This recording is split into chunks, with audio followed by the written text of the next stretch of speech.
Ya, halo pemirsa, apa kabar Anda hari ini? Langsung dari studio IDX Channel Jakarta, saya Prasetyo Wibowo kembali hadir dalam Market Review yang akan mengupas isu-isu yang menjadi penggerak ekonomi di tanah air.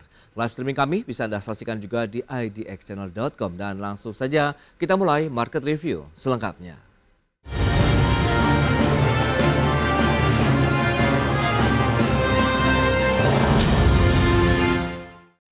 Ya, pemerintah berencana untuk melakukan evaluasi kembali penerapan pungutan ekspor CPO sebesar 7,5% dan langkah ini guna meningkatkan kesejahteraan petani kelapa sawit dan juga memicu daya saing yang lebih kompetitif.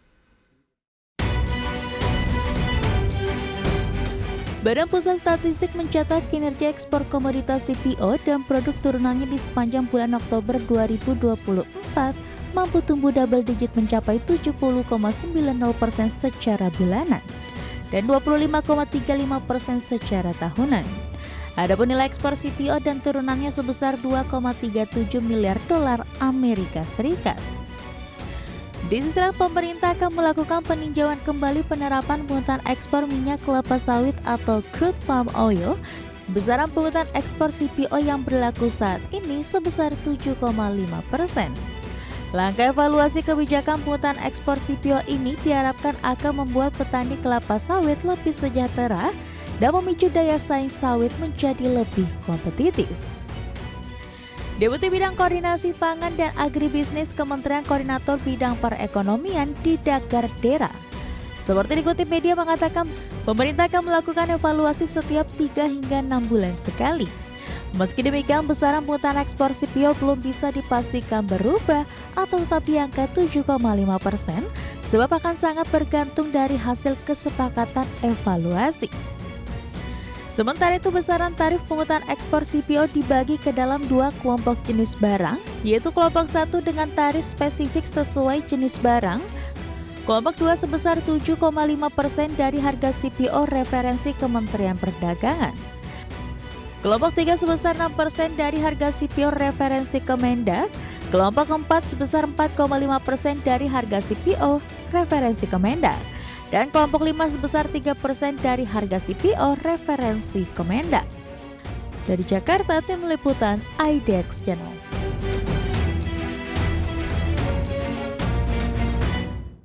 Ya, pemirsa, untuk membahas tema menarik kita kali ini, menilik wacana evaluasi pungutan ekspor CPO 7,5%, kita sudah tersambung melalui Zoom bersama dengan Bapak Rizal Taufikur Rahman, Kepala Pusat Riset Makroekonomi dan Keuangan Indef.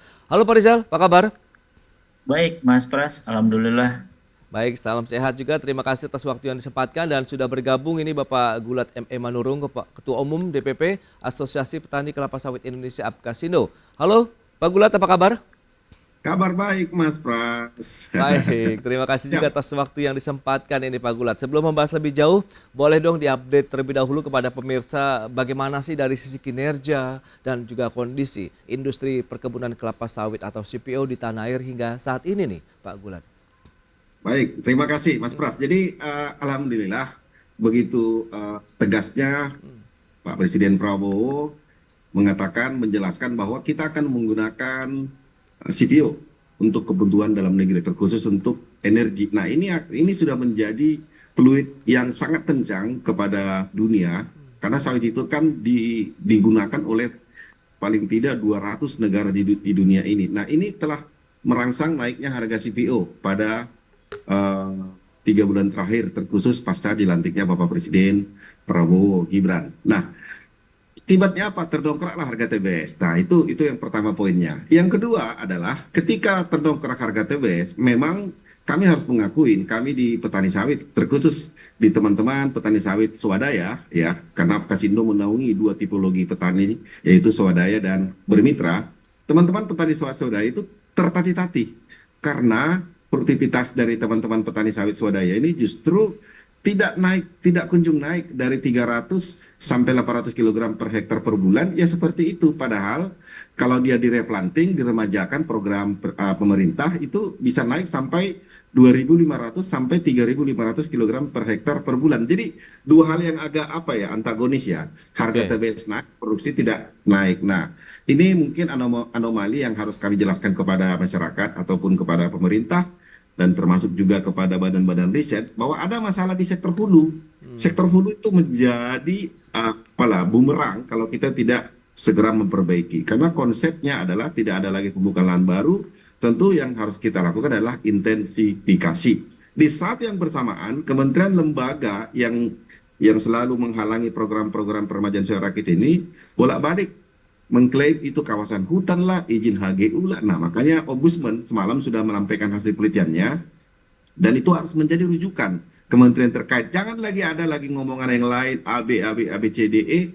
Kasihan itu Pak Prabowo yang sudah sangat kencang, tetapi menterinya malah melakukan memberikan beberapa statement yang justru negatif terhadap hulu hilir dari sawit Indonesia. Gitu dari saya dulu. Baik. Dan dari sisi ekspor gimana nih? BPS kan mencatat ekspor CPO di bulan Oktober tahun ini naiknya double digit nih, baik secara bulanan maupun tahunan begitu, 70,90% secara bulanan, kemudian 25,35% secara tahunan atau year on. Apakah memang ini sudah sesuai proyeksi dan juga target nih dari pelaku usaha CPO sendiri atau petani?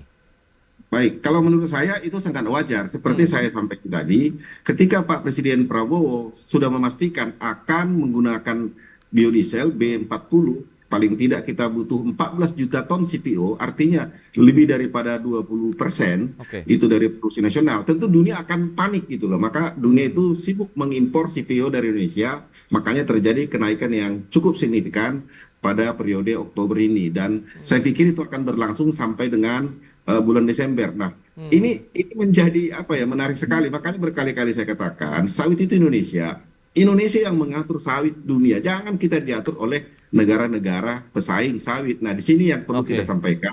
Penting kita mengatakan itu karena kita lupa sawit adalah Indonesia gitu.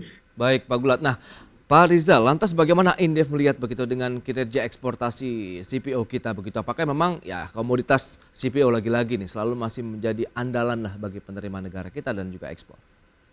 Iya, memang sawit kan sampai sekarang tetap menjadi andalan ekspor ya, dan menjadi sumber penerimaan negara atau sumber devisa negara kita.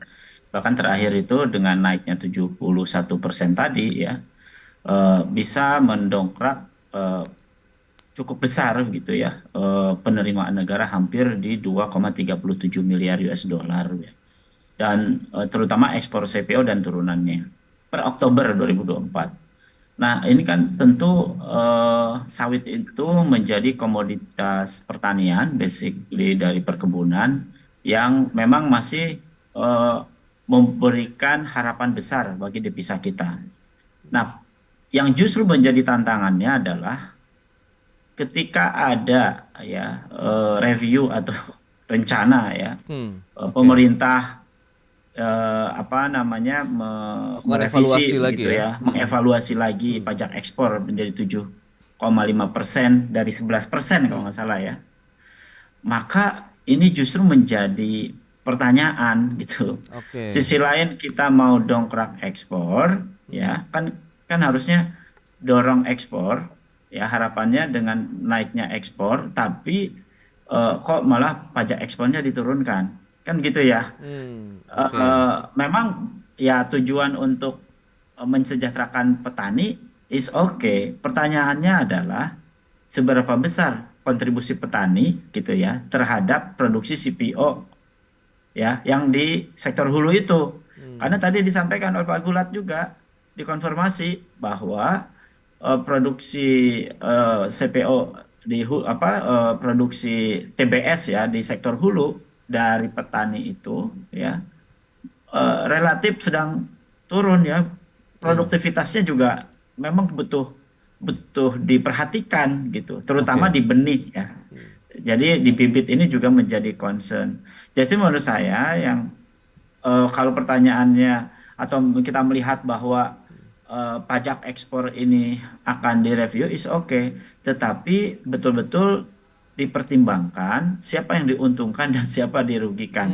Kalau misalnya pemerintah ingin mengoptimalisasi dari CPO ini ya untuk kebutuhan dalam negeri atau juga ekspor katakanlah untuk optimalisasi ekspor, maka yang paling tepat menurut saya mungkin akan sangat baik jangan CPO-nya atau PKO-nya, tapi justru hilir tier berikutnya gitu ya, turunan berikutnya, oleh chemical, bahkan kalau bisa produk jadinya gitu. Dan itulah sebenarnya menjadi challenging. Jangan sampai kita mengekspor CPO atau PKO, tapi nilai tambah dinikmatin oleh negara-negara yang punya teknologi. Justru dengan kalau menurut saya 7,5% ini justru menjadi pertanyaan yang mengapa justru diturunkan gitu. Oke. Bahkan orang akan berbondong-bondong untuk ekspor kan, Hmm. gitu.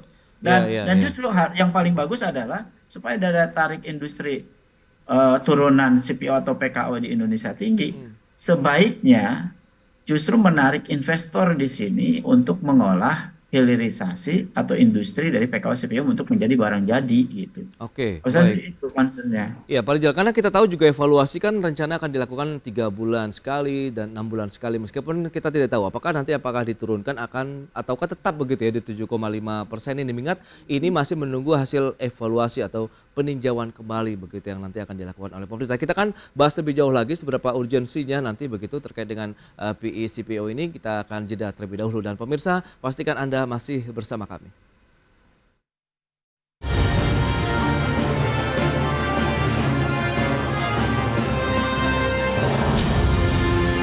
Ya, terima kasih Anda masih bergabung bersama kami dalam Market Review. Pemirsa, dalam berikut ini kembali kami sampaikan data untuk Anda terkait dengan bagaimana sih nilai ekspor CPO Indonesia di bulan Oktober 2024 ini. Baik seperti yang bisa Anda saksikan, di bulan Oktober 2024 nilainya mencapai 2,37 miliar dolar Amerika. Sementara naik 25,35% dibandingkan dengan Oktober tahun 2023, kemudian naik juga dibandingkan dengan bulan sebelumnya di September 1,38 miliar dolar Amerika atau 70,9% kenaikannya. Berikutnya, volume ekspor CPO dan turunannya. Di Oktober tercatat 2,33 juta ton. Ini pun kalau kita sandingkan dengan bulan September 2024 dan bulan Oktober 2023 juga sama-sama mengalami kenaikan untuk volume ekspor.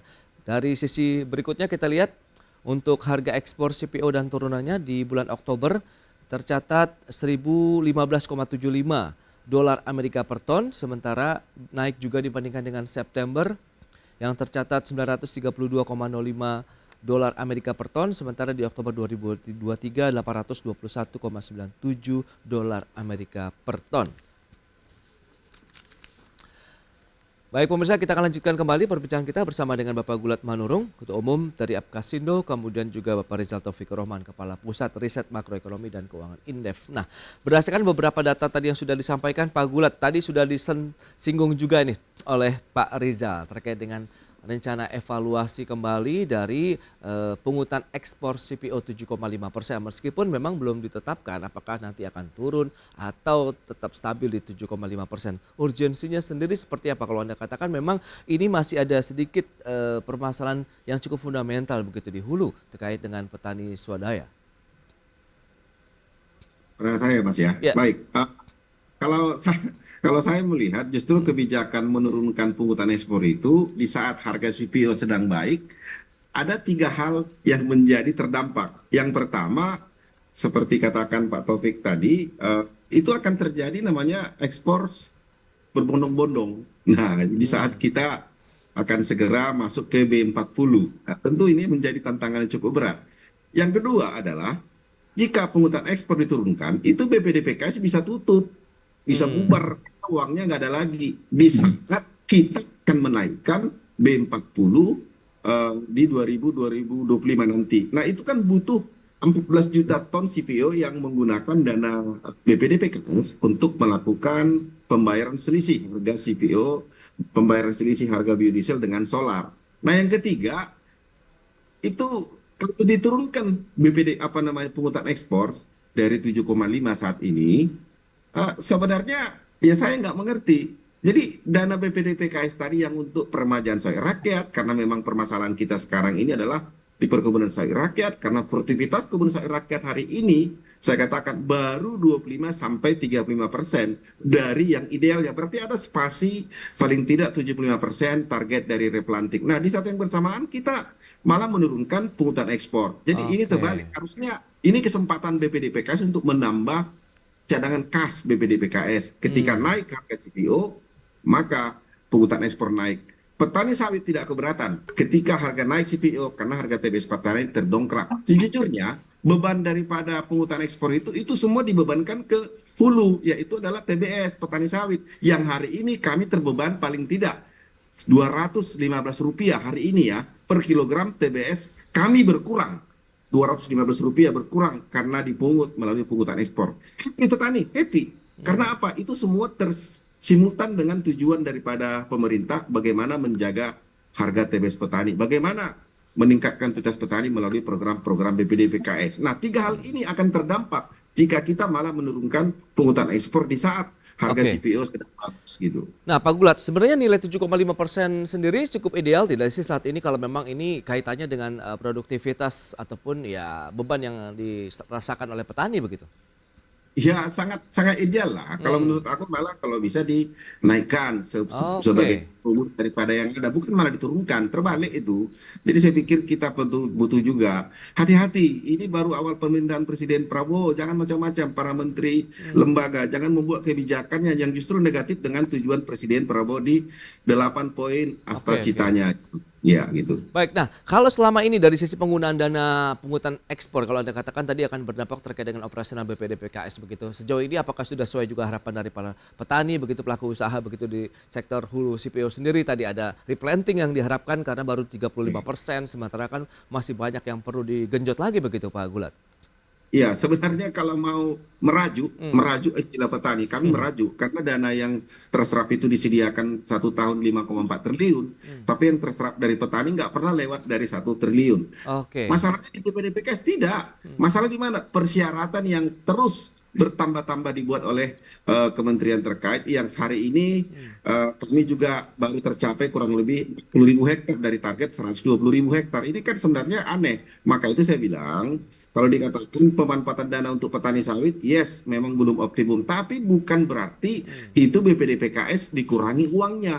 Bukan berarti uang BPD PKS dibagi ke tanaman lain. Bukan berarti juga BPD PKS itu yang disalahkan. Tidak. Yang penting sekarang permudah syarat. Makanya Kementerian Pertanian di bawah Dirjen Perkebunan yang baru, Pak Heru, kan sudah melakukan beberapa terobosan nih. Karena memang jangan kepada Bapak Menteri. Karena Bapak Menteri sedang fokus kepada peningkatan ketahanan pangan tadi dan khususnya. Nah, yang di Pangkas ini sedang diperbaiki melalui berbagai kami rapat apa yang dibutuhkan dan memasukkan stakeholder sawit dalam gugus tugas percepatan PSR. Kementerian jangan main sendiri, BPD PKS jangan sendiri, harus melibatkan, dan itu sudah sedang dikerjakan oleh Kementerian Pertanian melalui Bapak Dirjen Perkebunan dan Wakil Menteri Pertanian gitu. Baik, Pak Gulat. Nah, Pak Rijal, ini menarik kalau dari sisi petaninya sendiri pun tidak berkeberatan begitu 7,5%. Bahkan tadi Pak Gulat minta kalau naik pun nggak apa-apa begitu. Yang penting kan nanti penggunaan dana pungutan ekspor tadi kembali lagi nih kepada petani kita begitu, petani sawit kita. Anda melihatnya bagaimana, Indef? Yang pasti sih harus mempertimbangkan keseimbangan anggaran di BPD PKS-nya gitu ya. Mungkin itu yang dimaksud Pak Gulat tadi. Agar apa? Agar tadi replanting ya, kemudian peremajaan itu terjadi untuk memperbaiki di sektor hulu kan gitu. Tapi tarif pungutan ekspor yang lebih rendah itu akan berisiko ya, betul, mengurangi pendapatan bagi BPD PKS gitu. Yang selama ini diperoleh untuk subsidi biodiesel juga dan program persemaian sawit rakyat replanting. Nah, dengan demikian kan tentu evaluasi pungutan ekspor CPO ini mesti dihitung betul-betul tepat gitu ya. Kira-kira apakah memberikan manfaat seberapa besar untuk petani gitu ya. Kebijakan ini memang perlu membutuhkan pengawasan yang transparan dan berkelanjutan agar manfaatnya juga tidak hanya dinikmati oleh rent seeker ya dengan kebijakan ini. Nah, yang tentu ya harapannya kan dengan pungutan ekspor yang naik ya, maka kan setidaknya akan naik juga kan memperbaiki replanting di sawit petani swadaya ya, terutama dalam harapannya mendukung kesejahteraan petani kecil. Nah, tetapi seberapa besar angka yang efektif, maka itu harus mempertimbangkan keseimbangan anggaran yang ada di BPPKS dengan keperluan dan kebutuhan kebijakan sawit yang ada saat ini. Yang tentu kita juga mesti mempertimbangkan juga ya berbagai faktor-faktor global maupun lokalnya. Contoh misalnya ketimpangan manfaatnya. Kita harus benar-benar apakah penurunan atau kenaikan tarif pungutan ekspor ini benar-benar berdampak langsung nggak misalnya terhadap petani kecil. Oke. Betul nggak gitu? Itu juga kan harus dilihat. Volatilitas pasar globalnya misalnya. Apa benar fluktuasi harga CPO di pasar internasional ini seringkali ditentukan oleh eksternal? Jangan-jangan internal juga gitu. Kemudian juga ketergantungan pada industri sawit sendiri yang notabene tadi saya di awal harusnya ini momen bagaimana justru sekarang ketergantungan dunia terhadap sawit kita itu sangat tinggi ya, Ya, dan ya. harga dunia artinya kan demand lagi naik dengan bukti harga lagi naik. Bagaimana supaya untuk mendorong agar kita juga dari CPO naik, produksi CPO naik dan TBS naik ini mendapatkan manfaat di industri pengolahannya, maka daya tarik investasi bagi perusahaan-perusahaan yang notabene mengolah industri manufaktur dan ekstraktif sawit menjadi Oke. produk-produk farmasi atau produk-produk turunan end produknya itu menjadi penting agar produksi di dalam negeri. Itu mungkin ini ya impact berikutnya. Iya, Dan iya. yang paling besar adalah bagaimana sebenarnya keseimbangan anggaran. Yang paling penting adalah keseimbangan anggaran bagi BPDPKS sebagai pengelola anggaran Ya. sawit, terutama yang untuk rakyat ini, yang notabene langsung bermanfaat bagi masyarakat dan meningkatkan produktivitas sawit petani swadaya ini. Nah itu dia, bagaimana untuk menjaga keseimbangannya, sementara ada kebutuhan tadi untuk program biodiesel sendiri B30, 35, B40, sementara ada kebutuhan juga untuk melakukan eksportasi, sementara kita tahu ada moratorium juga kan untuk perluasan lahan perkebunan sawit. Kita akan bahas Betul. lebih jauh lagi nanti di segmen berikutnya, kita akan jeda dulu sebentar. Dan pemirsa, kami akan segera kembali sesaat lagi.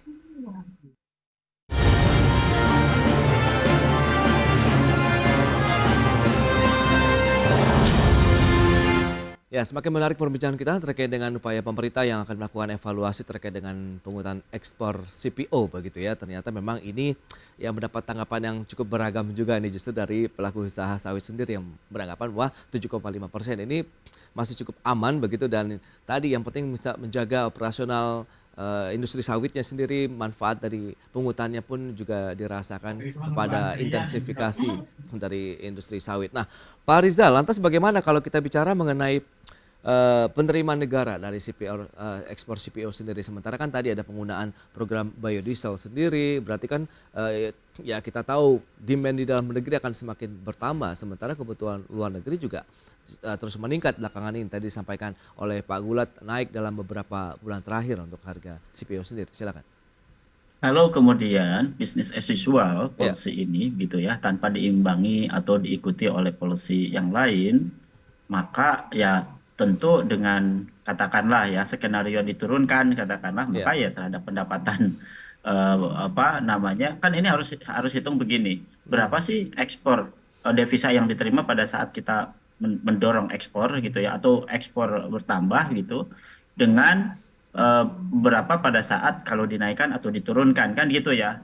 Nah, tentu itu harus dipertimbangkan. Jadi kalau misalnya pemerintah ternyata menurunkan tetapi dorongan ekspor juga tidak naik, kan malah rugi dua kali kan begitu. Tapi Oke. kalau ekspornya naik ya, tetapi kemudian angkanya dinaikkan gitu ya, BPDPKS juga akan bertambah, kemudian juga program intensifikasi ekstensifikasi di petani swadaya juga akan semakin luas dan juga semakin meningkat produktivitasnya, harapannya kan begitu. Ya. Dengan penambahan nilai ekspor kan begitu. Nah, tetapi yang harus dipikirkan lagi adalah justru harus ditambah untuk menambah devisa maupun penerimaan negara itu melalui misalnya pajak nilai gitu ya, pajak peningkatan nilai ini, yang Oke. notabene tahun depan kan dinaikkan nih Pak. PPN ya? PPN. Nah, ini Oke. juga tentu menjadi catatan apakah pajak ekspor dinaikkan diturunkan itu juga akan mempengaruhi terhadap pajak penambahan nilai ini gitu ya. Dan ini lagi-lagi harus dikaitkan dengan industri manufaktur atau pengolahan di biodiesel maupun di turunan yang lain. Saya tetap agak concern tidak hanya ekspor dinaikkan, tetapi hilirisasi di sawit juga perlu didorong, Oke. gitu ya, melalui produksi komoditas-komoditas yang ya komoditas ekspor, orientasi ekspor, tetapi itu sudah end product gitu. Itu menurut saya concernnya di situ, agar nilai tambah kita naik, tidak bisnis as usual. Makanya kebijakan ini harus diikuti oleh kebijakan-kebijakan lain yang bisa menopang nilai tambah yang jauh lebih besar, tidak hanya devisa tapi juga dari penerimaan negara melalui pajak, tidak hanya pajak ekspor tetapi juga pajak nilai dan juga pajak yang lain yang notabene itu sebagai ekosistem industri dari sawit itu sendiri. Nah itu dia, menarik nih Pak Rizal. Lantas Pak Gulat, Anda melihat bagaimana dengan tadi ada PPN yang akan naik juga 12% di tahun depan, kemudian Anda melihat apakah dari evaluasi ini juga ada sedikit benefit yang bisa dirasakan nantinya begitu bagi pelaku usaha sendiri? Ya, tentu tentang kenaikan PPN itu berarti kan sudah berdasarkan kajian pemerintah.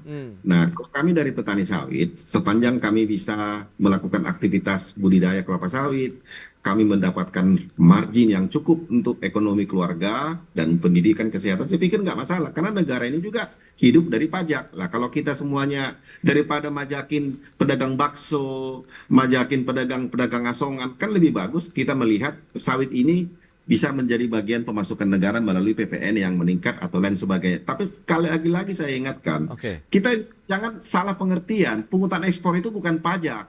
Itu ada dana gotong royong yang disisihkan stakeholder sawit, dikumpulkan yang digunakan dari sawit ke sawit. Dan itu dengan biaya keluar itu untuk APBN, ya itu silakan saja negara ngelola. Tapi kalau pungutan ekspor, ini kami yang menyumbang dari petani sawit. Harga TBS terbeban Rp215. Nah, terkait kepada pungutan PPN tadi, kami happy ya. Happy dalam artian kata, untuk negara petani sawit tidak pernah melakukan hal-hal yang justru merugikan negara. Justru menurut kami, negara saja kurang sayang kepada sawit sehingga kami terdampak, terkadang terseok-seok dengan kondisi terakhir ini yang kawasan hutan lah, yang persyaratan replanting lah. Tapi it's okay, kita juga harus progresif menuju lebih baik. Coba Anda bayangkan, ketika saya tadi mengatakan, protesnya nggak petani, pungutan ekspor diturunkan. Harusnya kami senang, karena harga TBS pasti naik, karena CPO akan naik. Tapi kami tadi mengatakan, jangan, dinaikkan saja bila perlu. Karena itu BPD-PKS jangan sampai bangkrut, karena uangnya nggak ada. Karena Presiden Prabowo di tahun depan akan menggunakan dana sawit untuk membayar selisih harga PAME atau biodiesel dengan harga CPO yang akan dicampur 14 juta ton. Dari mana duit BPD-PKS? Jangan nanti malah menggunakan APBN. Nah, ini sih yang saya bilang. Kebijakan-kebijakan menteri terkait harus linear. Yang punya visi misi itu presiden, bukan kementerian. Jangan nama-nama ngarang-ngarang menterinya gitu. Baik, ini menarik. Berarti memang kita masih akan menunggu hasil evaluasi yang akan dilakukan oleh pemerintah, dan semoga pembahasan kita hari ini pun bisa menjadi salah satu bahan evaluasi juga begitu ya Pak Gulat, karena ternyata dari petaninya sendiri pun tidak bermasalah begitu kalau memang harga ataupun nilai yang ditetapkan 7,5% ini tidak usah berubah, atau bahkan tadi Pak Gulat kalau boleh dinaikkan juga nggak apa-apa gitu ya. Baik, Pak Gulat, terima kasih banyak nih atas waktu sharing yang sudah disampaikan. Pak Rizal, terima kasih juga atas analisis yang sudah Anda berikan kepada pemirsa pada hari ini. Selamat melanjutkan aktivitas Anda kembali. Salam sehat Pak Rizal, Pak Gulat. Terima kasih. Baik, makasih. Salam sehat.